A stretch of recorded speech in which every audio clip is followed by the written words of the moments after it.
పితా పుత్ర పవిత్రాత్మ నామమున ఆమెన్. క్రీస్తునాథుని యందు మిక్కిలి ప్రియ సహోదరి సహోదరులారా, సమాధిని గెలిచిన, మరణాన్ని గెలిచినటువంటి, సైతానుని గెలిచిన యేసు భగవానుడు తన పునరుత్థానము ద్వారా మానవాళికి అనేక అనుగ్రహాలు, వరాలని ప్రసాదించాడు. దానిలో అతి ముఖ్యమైన వరము ఏమిటి అంటే పాప క్షమాపణ వరము. క్రీస్తు ప్రభు తన పునరుత్థానము ద్వారా సకల మానవాళికి కూడా, మరి ముఖ్యంగా ఎవరైతే యేసు ప్రభుని తమ దేవునిగా, ప్రభువుగా అంగీకరిస్తారో వారి పాపాలని క్రీస్తు భగవానుడు క్షమించి వేస్తారు. ప్రభువుని తమ రక్షకునిగా, దేవునిగా అంగీకరించి వారి పాపాలను ప్రభు సన్నిధికి వచ్చి అంగీకరించి, దేవా నేను పాపిని, నేను పితాపుత్ర పవిత్రాత్మ నామములో జ్ఞానస్నానం పొందడానికి సిద్ధముగా ఉన్నాను అని పలికిన ప్రతి ఒక్కరికి కూడా పాప క్షమాపణ అనుగ్రహాన్ని ప్రసాదిస్తున్నారు. ఇక్కడ పాప క్షమాపణ పొందుకోవటం ఒక ఎత్తు అయితే, మానవుల ద్వారానే, మానవులలోనే ఆ పాపాన్ని మన్నించే అధికారాన్ని ఉంచటం మరొక మెట్టు. ప్రియులారా, క్రీస్తు ప్రభు తన పునరుత్థానము ద్వారా తనకు పాపాలు మన్నించే అధికారం ఉందని నిరూపించుకున్నారు. విదితమయ్యింది.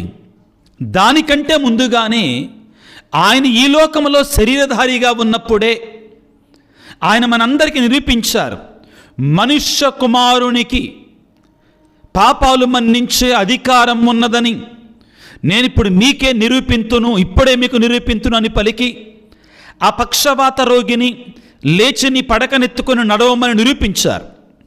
అయితే ప్రియులారా, ఈనాడు మనం ధ్యానించే అంశం ఏమిటి అంటే, ఉత్థానము ద్వారా, తన పునరుత్థానము ద్వారా తనకు పాపము క్షమించే అధికారం పరిపూర్ణంగా ఉంది అని ఆయన రూఢీగావించారు. ముందుగా వాక్యాన్ని చదువుకుందాం.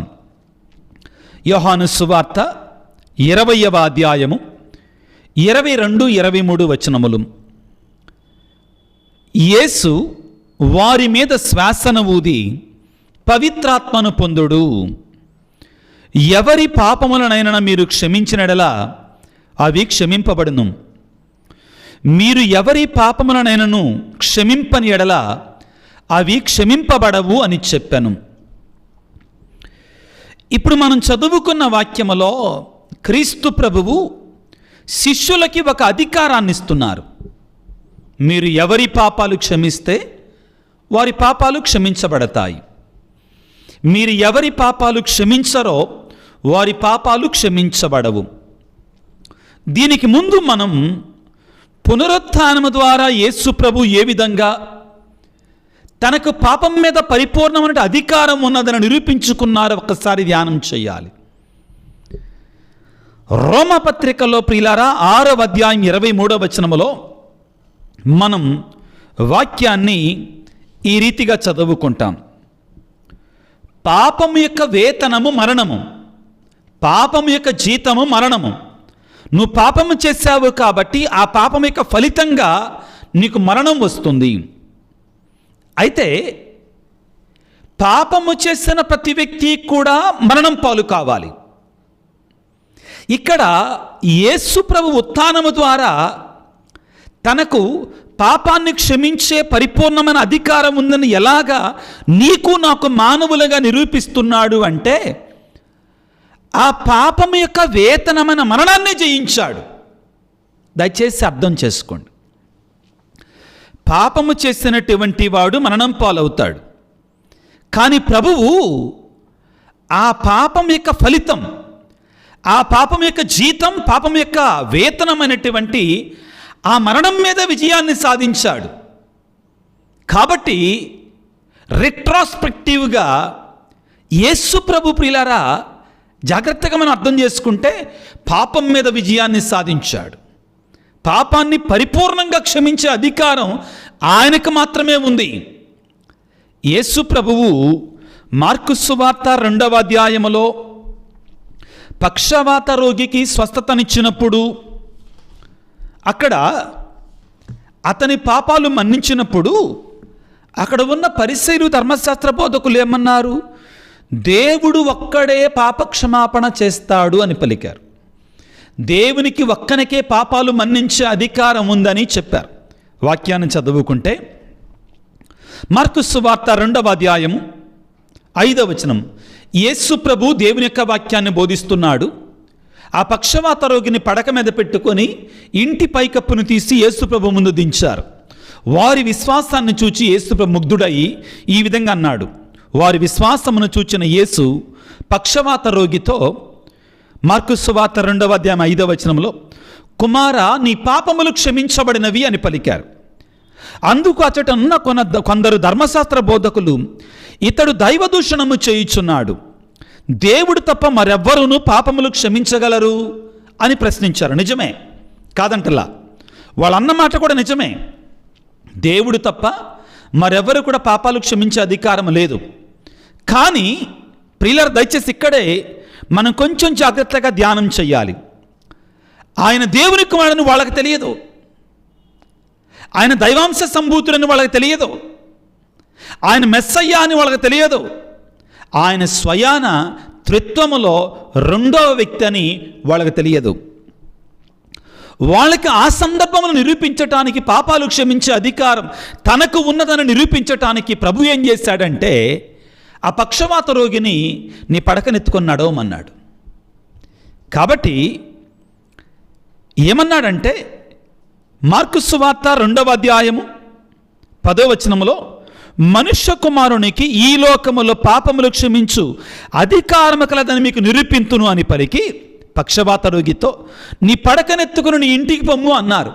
తద్వారా ఇంత గొప్ప అద్భుతం చేయటం ద్వారా యేసు ప్రభువు తాను మరణానికి ముందే నేను దైవ సంభూతుణ్ణి. చూడండి, మీరు చెప్పండి, చేతనైతే ఏది సులభం? పాపాలు క్షమించబడిని అనటమా, నీ పడకనెత్తుకుని నడవమనటమా అని చెప్పి నీ పడకనెత్తుకుని నడవమన్నాడు, నిరూపించుకున్నాడు. ప్రియులారా, దానికంటే కూడా బలమైన ఆధారం ఏమిటి అంటే, దానికంటే కూడా శక్తివంతమైన ఆధారం ఏమిటి అంటే, పక్షవాత రోగిని నీ పడకనెత్తుకొని నడవమని చెప్పిన దానికంటే కూడా మహాశక్తివంతమైన ఆధారం ఏమిటి అంటే, యేసు ప్రభువుకి నాకు ఇదిగో పాపం మీద అధికారం ఉందనేటువంటి ఆ ఆధారం ఏమిటి అంటే పునరుత్థానం. ఎస్, పునరుత్థానం ప్రియులారా. కారణం ఏమిటి? ఈ పాపానికి ఫలితంగా మానవుడు ఏం పొందుకుంటాడు? మరణాన్ని పొందుకుంటాడు. పాపం యొక్క జీతముగా, వేతనంగా మరణాన్ని పొందుకుంటాడు. కానీ ప్రభు ఇప్పుడు ఏం చేస్తున్నాడు? పాపము ఫలితముగా వస్తున్నటువంటి ఆ మరణాన్ని జయించేశాడు. ఇంకా ఆయనకి తప్ప ఇంకెవరికి ఉంటుంది పాపాలు క్షమించే అధికారం? కాబట్టి మరణాన్ని జయించటము ద్వారా యేసు భగవానుడు పాపాన్ని క్షమించే అధికారం తనకుందని, మరణం మీద అధికారం ఉంది కాబట్టి పాపం మీద అధికారం ఉంది అని నిరూపించుకున్నాడు. ఒక్కసారి మనం రోమపత్రిక 4వ అధ్యాయము 25వ వచనాన్ని ఇవి కొంచెం లోతైనటువంటి వాక్యాలండి, మనసు పెట్టి వింటేనే అర్థమవుతాయి. రోమపత్రిక 4వ అధ్యాయము 25వ వచనము, మన పాపమునకు గాను ఆయన మరణమునకు అప్పగించబడెను. ఆయనలో పాపం లేదు, కానీ మన పాపానికి గాను యేసయ్య మరణానికి అప్పగించబడ్డాడు.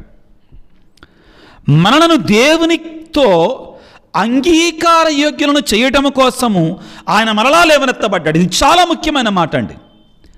ఆయన మన పాపాలు క్షమించి, మనలో పాపం ఉంది కాబట్టి మనం దేవునితో అంగీకారం కాదు, ఆయనతో ఉన్న బంధం తెగిపోయింది.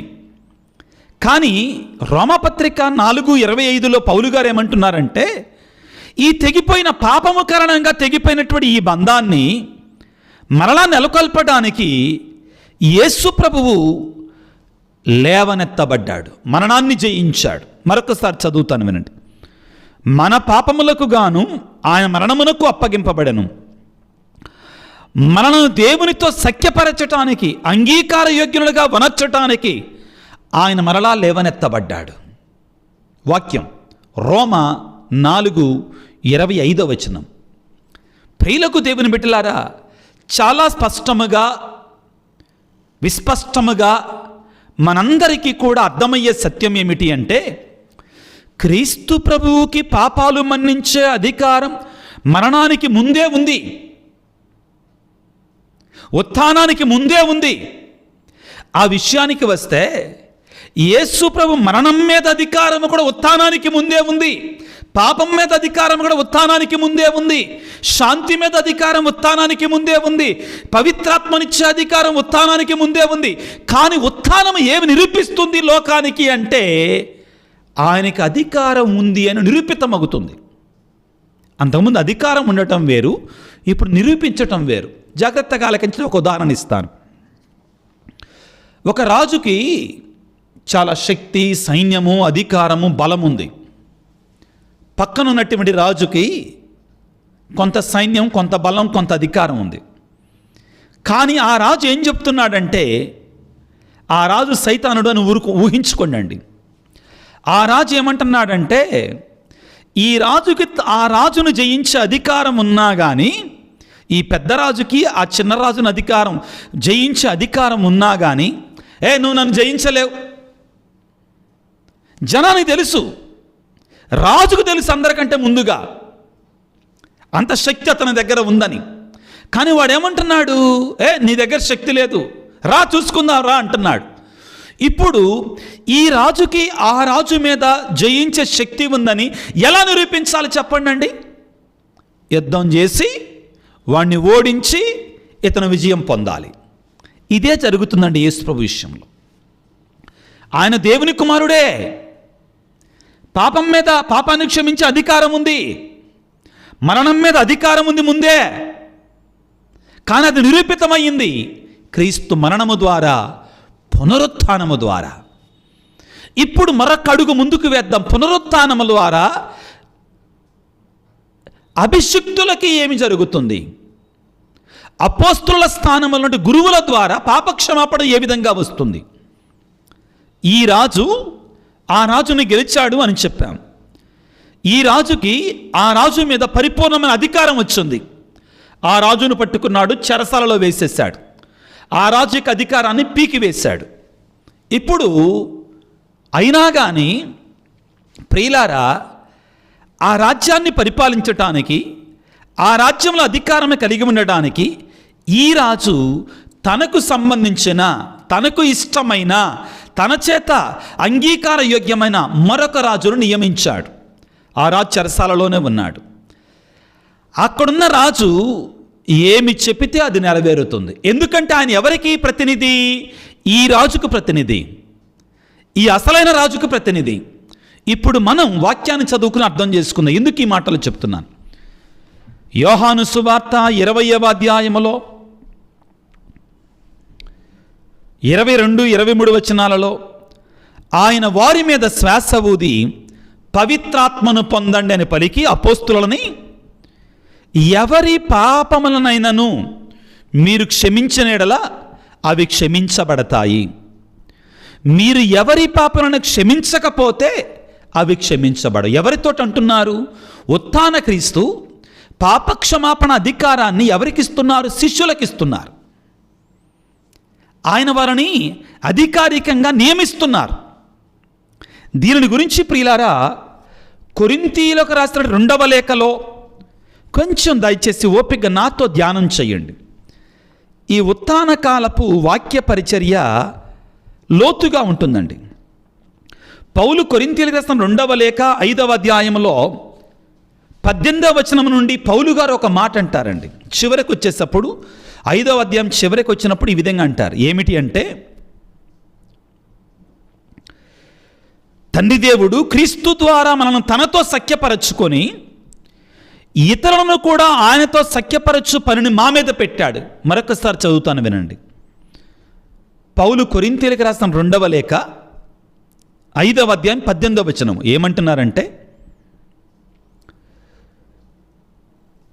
ఆయన క్రీస్తు ద్వారా మనలను తనతో సఖ్యపరచుకొని, తండ్రి దేవుడు అంటండి, క్రీస్తు ద్వారా మనలని, సకల మానవాళిని క్రీస్తు ద్వారా దేవునితో సఖ్యపరచుకున్నాడు. ఇందాక మనం చదువుకున్న మాట రోమపత్రిక 4వ అధ్యాయము 25వ వచనంలో కూడా ఇదే వింటామండి.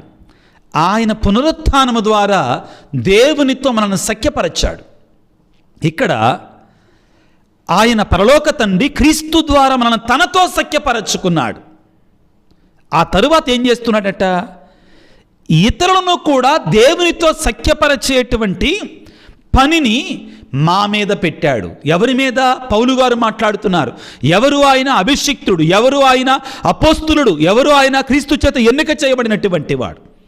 కాబట్టి ప్రియులకు దేవుని బిడ్డలారా, ఈనాటి వాక్యం మనకి సెలవిచ్చేది ఏమిటి అంటే, ఉత్థానుడైనటువంటి యేసు ప్రభువు తన ఉత్థాన అనుగ్రహముగా మొదటిగా ఆయనే పాపాలు మన్నించే అధికారాన్ని పొందుకున్నాడు. పాపాలు మన్నించే అధికారం నాకుందని నిరూపించుకున్నాడు. ఆ తరువాత ఇదిగో మనం చదువుకున్న యోహాను సువార్త 20వ అధ్యాయం 23వ వచనములో, నేను మీకు నా పరిశుద్ధాత్మనిస్తున్నాను, మీరు ఎవరి పాపములనైనా క్షమించినలా అవి క్షమించబడతాయి, ఎవరి పాపములనైనా క్షమించకపోతే అవి క్షమించబడవు అని పలికారు.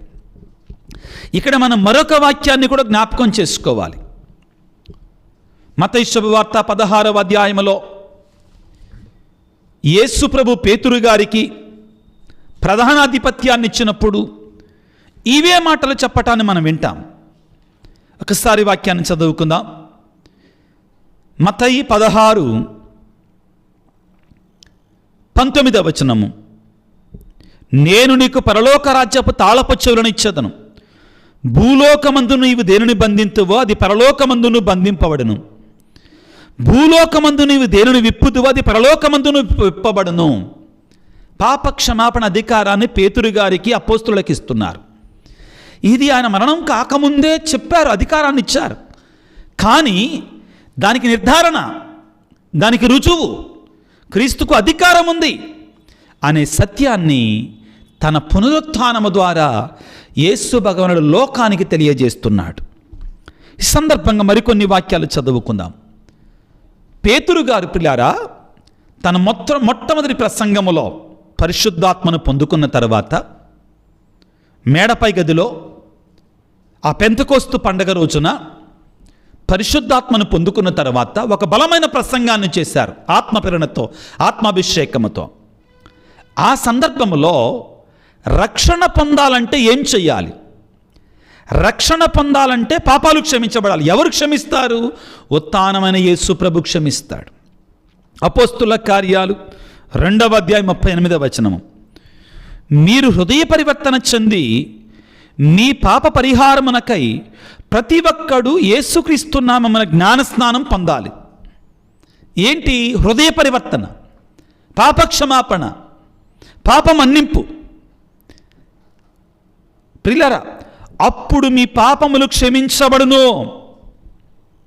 మీ పాపములు క్షమించబడు. మీ పాపముల పరిహారార్థమై ప్రతి ఒక్కడు యేసుక్రీస్తు నామములో మీరు జ్ఞానస్నానము పొందాలి. మీ పాపాలు క్షమించబడతాయి. ప్రభువే మన పాపాలు క్షమించే ఉత్థాన క్రీస్తు మనకు అనేక వరాలు ఇస్తాడు పిల్లరా. శాంతి వరము, పవిత్రాత్మ వరము, మరణంపై విజయము, పాపంపై విజయము, సైతానుపై విజయము, సమాధిపై విజయము, సమాధాన వరము. ఈ విధంగా అనేక వరాలు ఇస్తారు, భయాన్ని తొలగించేవారు. వీటిలో ఈనాడు మనం ధ్యానం చేసేది ఏమిటి అంటే పాప క్షమాపణ. ఆ ఉత్థాన క్రీస్తు మనందరి పాపాలు క్షమిస్తాడు. కానీ ఆ విధంగా క్షమించబడాలి అంటే పేతురు గారు పలికినట్లుగా నీవు నేను ఆ ప్రభువు దగ్గరికి వెళ్ళాలి, పాపాన్ని ఒప్పుకోవాలి, పితాపుత్ర పవిత్రాత్మనామములో జ్ఞానస్నానం పొందాలి. అపోస్తుల కార్యాలు 10వ అధ్యాయములో ఇదే సత్యాన్ని మనం మరొకసారి ధ్యానం చేస్తాం పిల్లరా. అపోస్తుల కార్యాలు 10వ అధ్యాయము 43వ వచనాన్ని ధ్యానం చేసుకుందాం. ఈయన యందు విశ్వాసం ఉంచు వారందరి పాపములు ఈయన నామమున క్షమించబడునని ప్రవక్తలందరూ పలికినది ఇతని గురించి, యేసు ప్రభు గురించి బోధిస్తూ ఏమంటున్నాడు? యేసు యందు విశ్వాసం ఉంచినటువంటి వారి పాపములు యేసు నామములో క్షమించబడని ప్రవక్తలందరూ పలికినది ఇతని గురించి ఏ విధంగా ఆయన నిరూపించుకున్నాడు? ఉత్థానము ద్వారా, ఆయన మరణాన్ని జయించటము ద్వారా. యోహాను రాసిన మొదటి లేఖ 1వ అధ్యాయం 9వ వచనములో మనము మన పాపములను ఆ క్రీస్తు సన్నిధిలో ఒప్పుకోగలిగితే ఆయన నమ్మకమైనటువంటి వాడు మరియు న్యాయవంతుడు, ఆయన మన పాపములను క్షమించి సమస్త అధర్మము నుండి మనను శుద్ధి చేస్తాడు. ఆ శక్తిని ఆయన పొందుకున్నాడు. ప్రియులకు దేవుని బిడ్డలారా, ఈనాడు ప్రత్యేకంగా ప్రియ దేవుని బిడ్డలారా, దేవుని కృపకి అడ్డంకిగా ఉన్నటువంటి, దేవుని దీవెనలు మన మీద మన కుటుంబాల మీద రాకుండా అడ్డంకిగా ఉన్నటువంటి ఆ అడ్డుగోడలని, పాపాలని తొలగించే శక్తి ఉత్థాన క్రీస్తుకు ఉంది. ఆయనకి సమస్తం మీద అధికారం ఉంది. ఇప్పుడు మరణాన్ని గెలిచాడు, తద్వారా పాపాన్ని నాశనం చేశాడు. నీ పాపాన్ని, నా పాపాన్ని ఆయన ఉత్థానములోనే నాశనము చేశాడు. కానీ నీవు నేను ప్రతిసారి ఒక నిర్ణయం తీసుకోవాలి. నేను మరలా పాపము జోలికి వెళ్ళను అని చెప్పి పాప సంకీర్తనానికి వెళ్ళి ఆ పాప ఓర్పును, పాప క్షమాపణను మనం పొందుకోవాలి. ప్రియులారా, 2వ జాన్ పౌలు పాపు గారు ఈ పాప సంకీర్తనాన్ని గురించి ఒక మాట అన్నారు. ఏంటి అంటే, పాప సంకీర్తనంలో మనం పాపాలు క్షమాపణ మాత్రమే పొందుకోము, దానితో పాటుగా మరలా మనం పాపములో పడకుండా ఉండేటువంటి శక్తిని కూడా పొందుకుంటామంటాడు. పవిత్రాత్మ వరాన్ని పొందుకుంటాం. ఆ పరిశుద్ధాత్మ దేవుడు మనలో ఉండి మనం ఒకసారి పాపకీర్తనం చేసినప్పుడు మన పాపాలు శుద్ధిగా వించబడి యేసుక్రీస్తు నామములో పవిత్రాత్మ ద్వారా శ్రీసభ ఇచ్చిన అధికారములో మరలా మనం పాపములో పడకుండా శక్తిని పొందుకుంటాం, బలాన్ని పొందుకుంటాం.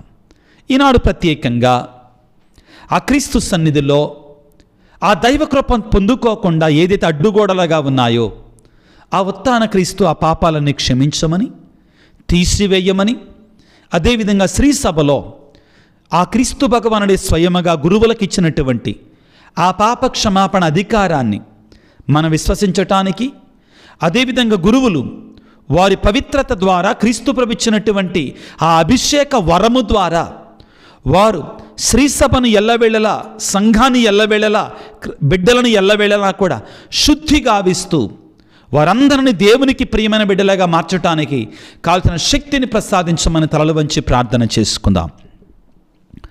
సర్వశక్తిమంతుడా, సర్వోన్నతుడా, యేసు రాజా, నీకు స్తోత్రాలు. ఓ ప్రేమమయుడా, కనికర సంపన్నుడా, నీ పునరుత్థానము ద్వారా నీ మరణాన్ని గెలిచావు. మరణం పాపం యొక్క వేతనము, పాపం యొక్క జీతము, పాపం యొక్క ప్రతిఫలం. మరణాన్ని గెలవడం ద్వారా నీకు పాపాన్ని కూడా క్షమించే అధికారం ఉంది. ఏ పాపమైనా కానీ నీ కిందనే ఉంటుంది ప్రభు. క్షమాపణ అధికారం పరిపూర్ణంగా నీలో ఉంది. ఈనాడు ఈ వాక్య పరిచర్య చేస్తుండగా, ఈ వాక్య పరిచర్యలో పాల్గొంటుండగా, ఓ ప్రేమమైనటువంటి దేవా, ఓ కనికర సంపన్నుడైనటువంటి తండ్రి, మా పాపాలన్నిటిని కూడా క్షమించండి. నీ ఉత్థాన శక్తిలో మా పాపాలను కడిగి వేయండి. నీ ఉత్థాన వెలుగులో మమ్ము నింపండి. మాలో ఎటువంటి చీకటి కార్యమున్నా కానీ, ఎటువంటి పాపపు కార్యమున్నా కానీ, ఎటువంటి పరిశుద్ధతకు వ్యతిరేకమైన కార్యమున్నా కానీ, నీ ఉత్థాన వెలుగులో, నీ ఉత్థాన జీవితంలో వాటన్నిటినీ కూడా తుడిచివేయండి, కడిగివేయండి, శుద్ధి చేయండి. పాపము తొలగినప్పుడు దైవకృప మాలోనికి వేంచేసి వస్తుంది. పరిశుద్ధాత్మ మాలోనికి వేంచేసి వస్తాడు. మమ్మల్ని నింపండి తండ్రి. నీ వరాలతో, నీ అనుగ్రహాలతో మమ్మల్ని నింపండి నాయన. ఈనాడు ప్రత్యేకంగా ఎవరైతే బిడ్డలు అనారోగ్యముతో బాధపడుతున్నారో వారందరినీ నీ ఉత్థాన వెలుగుతో నింపండి, నీ ఉత్థాన శక్తితో నింపండి, స్వస్థతనివ్వండి, పరిపూర్ణమైన ఆరోగ్యాన్ని ఇవ్వండి.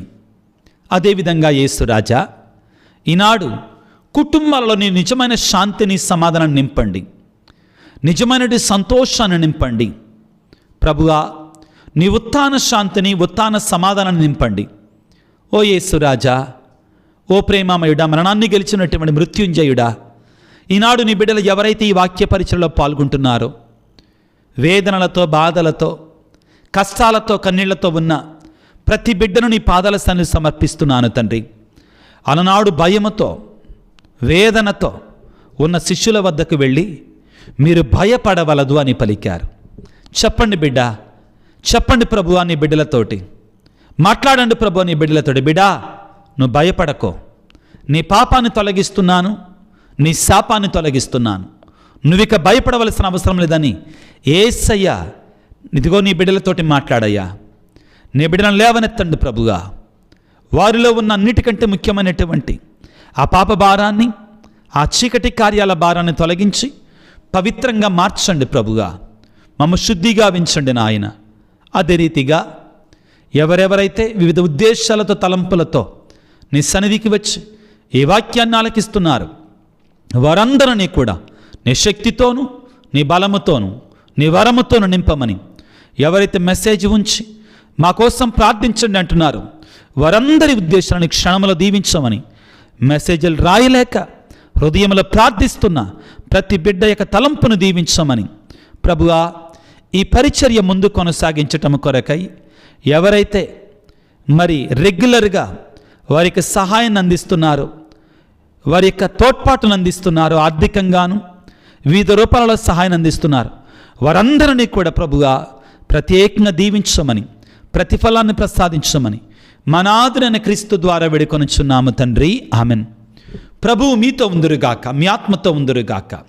సర్వశక్తిగల సర్వేశ్వరుడు పితా, పుత్ర, పవిత్ర ఆత్మ తన ఉత్తార వరాలతో, ఆశీర్వాదాలతో మిమ్ము మీ కుటుంబాలని కూడా చల్లగా దీవించి ఆశీర్వదించి కాపాడుదురుగాక.